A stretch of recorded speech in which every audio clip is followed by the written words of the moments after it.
Master has presented his philosophy in three different methods.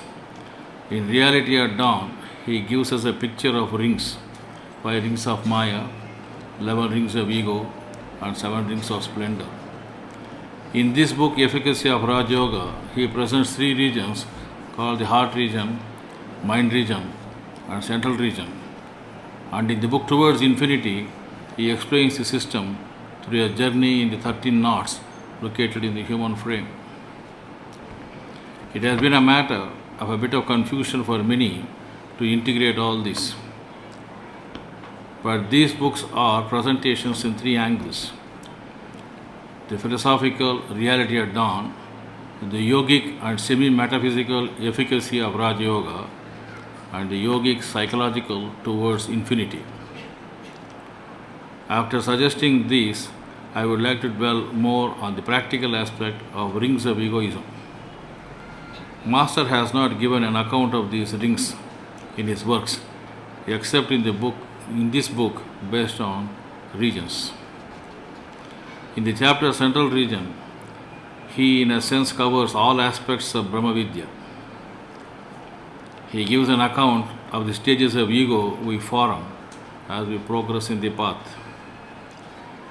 I have, and I am sure serious sadhakas here also have, their own descriptions of the ego we have confronted in the path and in our unfoldment. The subtleties arise and come to consciousness as impediments during the day-to-day transactions, during meditations, and to a large extent in our dreams. In all these realms, the experiences are intense relating to ego, shakes our roots and brings to awareness the ignoble mistakes and follies that formed various coverings over basic identity. What I attempt to present here is only a sketchy one to trace the various stages of egoism we have. The topic is not the old conventional and traditional ego, which is another word for pride and arrogance.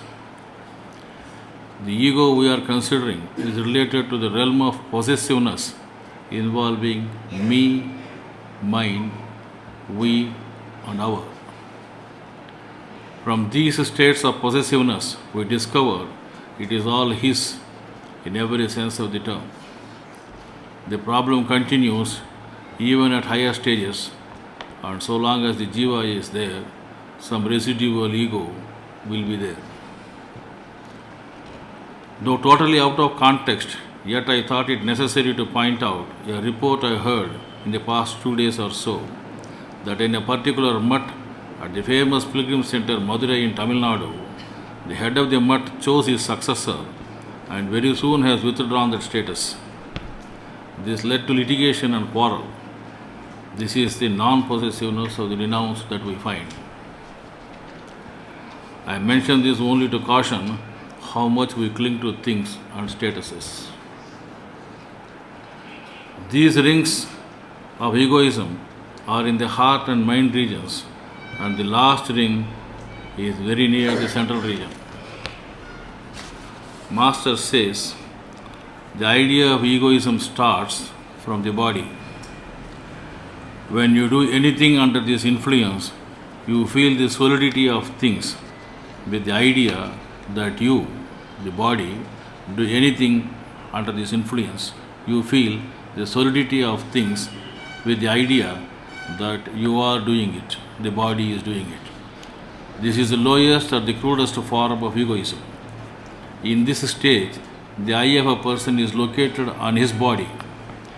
He sees and feels the body to be the doer and does not go beyond it. He has no idea of anything else except the physical body. This is the condition of ordinary people in the world. This is the characteristic of the first ring of egoism. The Master's statement are clear but needs to be experienced is the truth of this as applied to us. I am aware of the condition of struggle here, even as every one of us. We have a logic to defend ourselves in this aspect. We should not identify with the body and keep it in perfect condition, for after all, the statement that the body is the instrument for doing good. Sharira madhyam kalu dharma sadhanam is the logic that is provided. Master continues saying that when you proceed onwards, you feel that something other than your body is the doer of the things.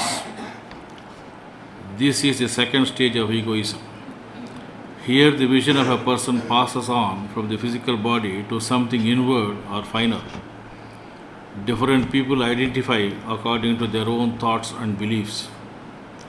Some feel that soul is doing all actions and the body acting only like a machine or a tool.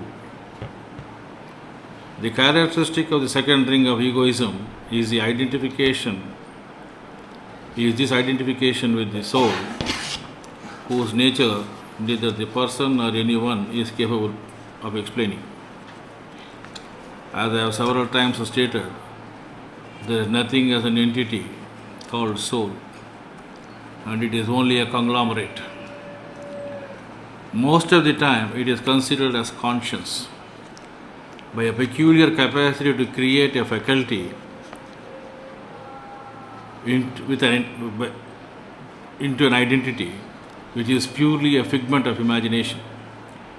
But this illusion and identification with that illusion is the characteristic of the second ring of egoism. All assessment of the individual as well as others in the aspect of so-called character and conduct is a bias or prejudice this faculty makes, and most of the time is the basis of interpersonal conflicts. In this third stage, the ego adopts the posture that it is mind that is the doer of things and holds that all actions are due to the accumulated idea power termed as samskaras, effect of karmas, etc. That is the doer, and the individual is helpless.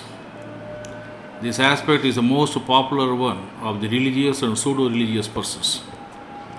And many times those who call themselves as jnanis give this argument. Though there is a truth that all things that happen to us are a result of our past actions, the abdication of responsibility for correction that follows the result of the prior actions is a totally unwarranted journey into sloth and despondency. In this fourth stage, the idea that one whom he has accepted as the master is doing all things. This is a subtle egoism where one continues to dwell in the thinking that it is master who is doing all things outwardly and internally all the time feeling that he is the doer. Very many aspirants who travel the path for considerable time come to this stage and unable to leave possessiveness of things and men because of lack of determination would like to psychologically seek solace in this falsehood. I had many occasions to point out the falsehood and the lie are variations of ego. This is the ring that holds persons to superstitions, idol worship, etc., in all of which we find the feeling that the person is the doer, though they outwardly profess that it is all their God or master who is the doer. If they are put the question why then he is perturbed for delay in performing the puja or non-performance of the puja or use of certain items only in sadhana, and if they are not made available get upset with everyone else first and himself later, they bluff their way through. The fifth ring relates to the maturity of this type of thinking, that it is not body that is doing the things, but the one to whom he has submitted as his master is doing all the actions.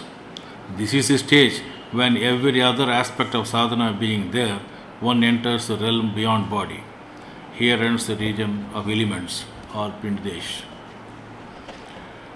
In Brahman, which is a part of the heart region, the rings take a different hue. Here the person feels that the work is being done automatically with no idea of the doer. But the identity is aware of the work being done. Awareness is the quality of identity, and hence ego is in a very subtle shade is there. This state of ego is felt near the prapanna condition, where bhakti becomes finer. The worship of the master started earlier in the grass form in Pindesh, undergoes total transformation and continues with bare awareness. Dedication of the individual through every pore of his being is the basic characteristic. The idea can be understood even without the concept of body accompanying this state. It is in fact a refinement of the state of surrender developed in Pindidesh. The body with 8 limbs, which describes the condition of one in the state of surrender, Shatsang Pranam, gets transformed into the feeling that one is after all an anga or limb of the master. But still the feeling that one is a part of the whole is sufficient for the master to call that a form of ego. Such is the sensitiveness the master exhorts us to develop. In the next phase of ego, this awareness also is gone, and one finds that the work is being done automatically and is now not aware of the work before or after the event. It is a total unawareness, and it is in this condition work of the higher type are allotted in our system. The master uses many aspirants without their awareness, and they may not come to know that it's all his work at any point of time. But this requires the aspirant to be in a state of constant remembrance. This is in truth the condition of ego in the case of one at the level of Prapanna Prabhu. The rings of ego may be considered to have ended here. All these stages of ego are all in heart region, and we enter the mind region. Here the ego is a very fine variety. Here the feeling of being a subject of God or master expires. The vibrations are felt more intensely in the areas beyond the Sahasrara, and though we cannot call enjoyment or pleasure, the feelings are there. Though the doer is gone, almost, the knower and enjoyer continues in the individuality. The transformation of the ego happens in the mind region of God. It should be noted that it is the mind region of God and not our mind that is at play. Our mind is gone much before in the beginnings of Brahman if the sadhaka has been keen in reaching the goal.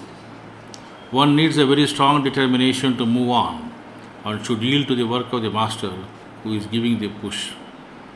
On one's own, swimming up the stream is almost impossible, except in the cases of exceptional fishes which know that art. All the shades of egoism may still be extant here also, and a slip from this condition is also possible if any of them or some of them take a grosser turn. When the push is given by the master, the fringes of central region starts. I prefer to encourage aspirants saying that they have entered the central region at this stage, though that is not the total truth. My interest is that they will take sadhana more seriously and feel grateful to the master and firm up their will and determination to reach the goal. To support aspirants in this stage is impossible without the active support of the aspirant. Even before arriving at this point, many an aspirant who was lucky to have the grace of the master thinks that he has reached his goal and gets satisfied with the condition and remains in the realm of egoism of the finer variety. In such cases, transformation per se does not help much. Transmission per se does not help much, and one needs to wait till one comes out of the heat. This is the reason Master many times stressed that it is only the chosen who reach the goal. As a practical guidance, I may state service to the Master's cause and mission alone can bring us His grace. In the rings of splendour, it continues as mere identity, being barely conscious. In the central region, it continues till the center is reached. In this stage, it undergoes further refinement and the identity remains naked before the master. This, in brief, is my understanding of the rings of ego based on my own experiences and experiences. I do have some information from many of the Abhyasis about their conditions, which helped me in understanding it more. But the quality of our understanding this, however difficult it is at the intellectual level, can be improved further, provided there are more people who practice the system more seriously. Carrying along with us all the gods and goddesses in this world is out of question. I have no objection for all the traditional that is there, and I appreciate it also. I do not want anyone to disown anything of the tradition. But can you understand it from your angle is the question. Are you a slave for the superstition, saying that because of this particular worship I got such and such advantage, therefore forever I will be clinging to it? Is a terrific bondage you have chosen. Many people have done this. And I can't say anything more than that. I leave it to people to understand. That is a problem even in the Pindiyesh itself. While the help cannot be denied, to sticking on to the notion that that is the end, or that can continue till the end is one type of ego. Another type of ego is to think that is the same thing as the ultimate. That is almost equating Ankalamma with Andalamma. God only can save us. One is not the same as the other. The ultimate is different from what we find as a Grama Devata. Grama Devata also is good. Who can deny its importance? It has got its own role. But it doesn't help us in getting rid of ego. It's as a matter of fact a terrific attachment and very, very difficult to get rid of.